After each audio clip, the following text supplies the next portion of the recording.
I think I was in shock the night my husband came home and said, "Oh, I joined the association today and I signed you up for the ladies program."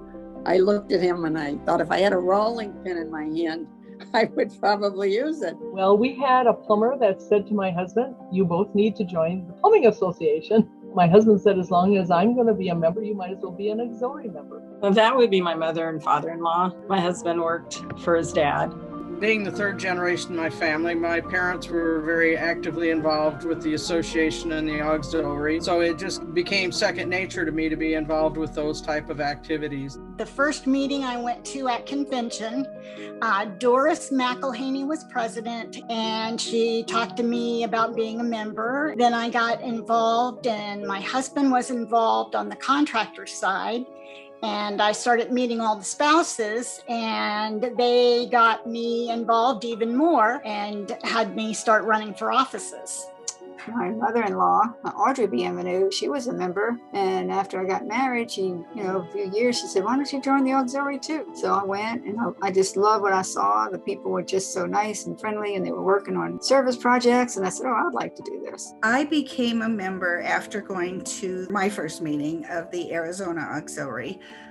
We had some really lovely people running it. It was a brand new auxiliary.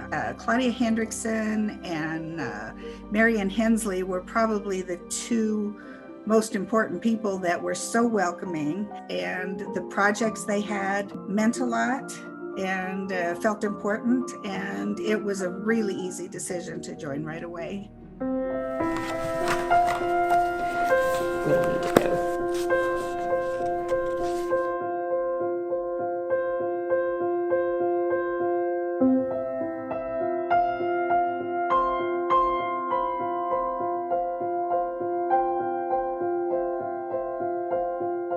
We became very active in raising scholarship funds. We had sponsors who would challenge us to raise some money. We always were hoping a lot of the students would look at the plumbing and heating industry.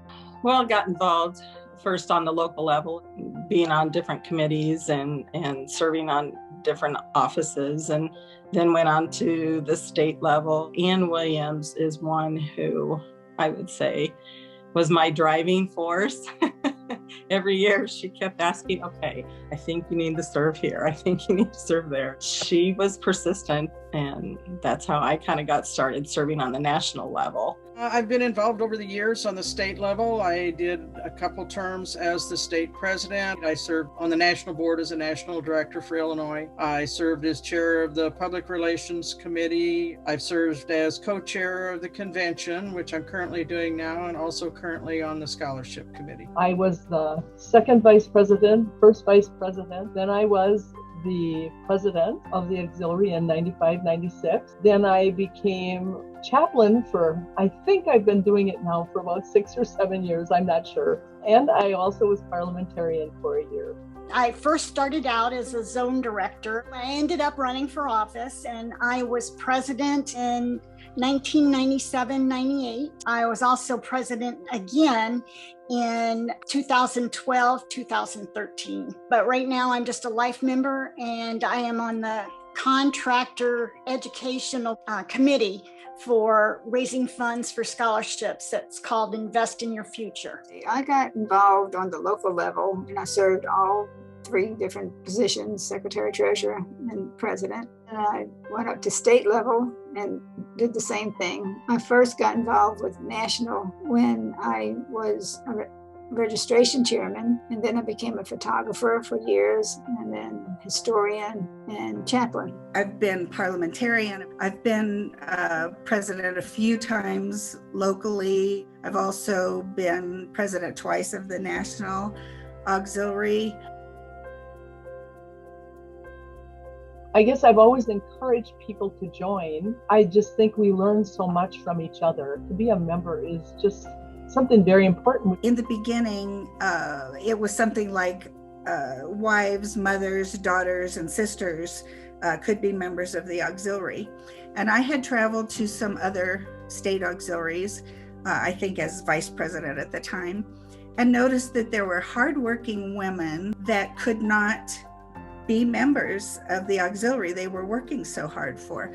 So I brought forth a change to the bylaws that year that would allow any interested woman to be able to join the auxiliary. I bring a different perspective than most auxiliary members. I bring the perspective from a contractor's viewpoint as well as from an association executive's standpoint. In 2013, I was president. I was involved in having the National Museum of American Archives. We signed our records over to them, and so we are now in the National Museum of the Smithsonian and the archives.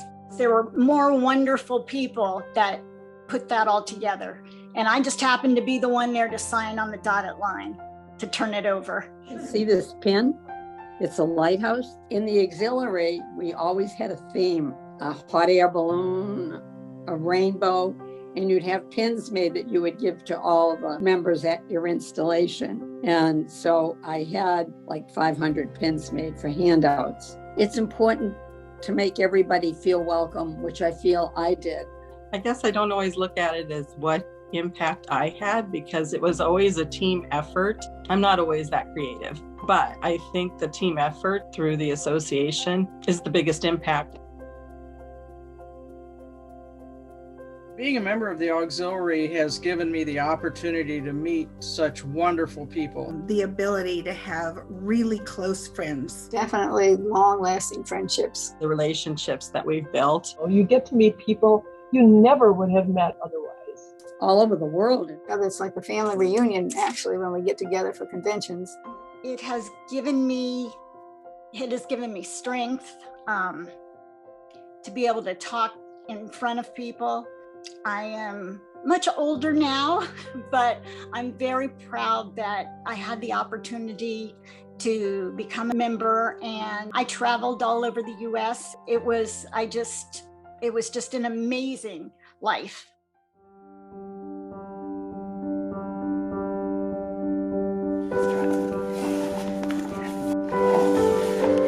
Oh, this was newspaper clippings.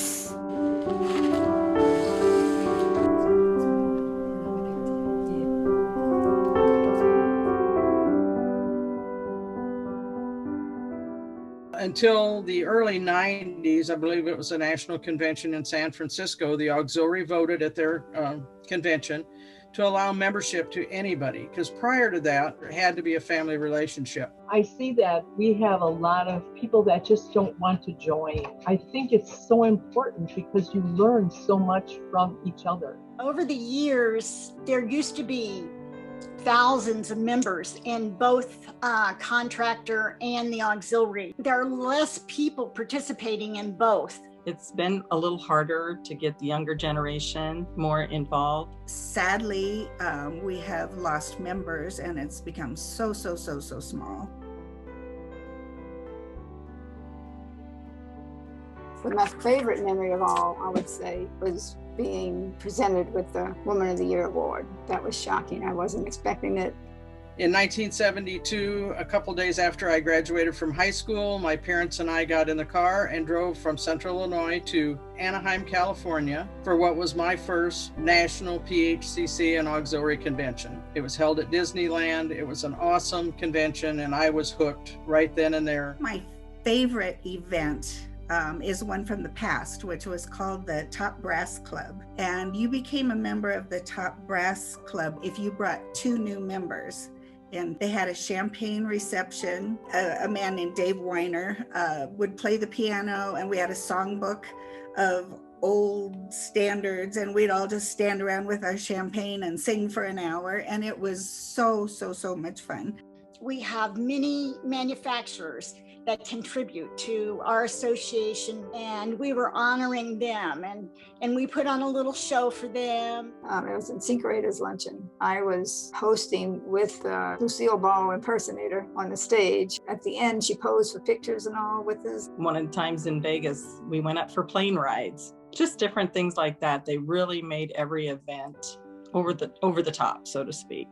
For myself personally, being named the National Member of the Year, getting the 3D award, but it wasn't because there weren't people behind me helping me and support me. I think you'd call them the wind beneath my wings.